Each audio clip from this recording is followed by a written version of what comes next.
నమస్తే. ఈరోజు బీ5 న్యూస్కు ప్రత్యేక కార్యక్రమం.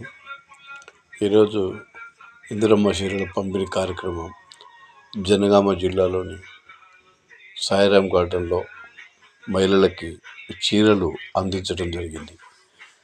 ఇందులో ఈ కార్యక్రమాల్లో ఎంపీ, ఎమ్మెల్యే మరియు అధికారులు అందరూ కూడా పాల్గొనడం జరిగింది. అదేవిధంగా ఇంకా మహిళా సంఘాల కోసం అనేక విధాలుగా ప్రభుత్వం ఆర్థిక సహాయాలు అందజేయడంలో ముందుందని, మరి మహిళలకి కోటీశ్వరులు చేయాలన్న ఆలోచనతో ప్రభుత్వం ఉన్నట్లు కొంతమంది తెలుపుతున్నారు. ఈ కార్యక్రమాల్లో పాలకుర్తి, జనగాం, కన్పూర్ అన్ని ఏరియాలలో కూడా ఈ కార్యక్రమం నిర్వహించడం జరిగింది. ముఖ్యంగా మహిళలకి 2 చీరలు అందించడంలో రేవంత్ రెడ్డి సర్కార్ ముందుకు వచ్చింది. మీరేమంటారు?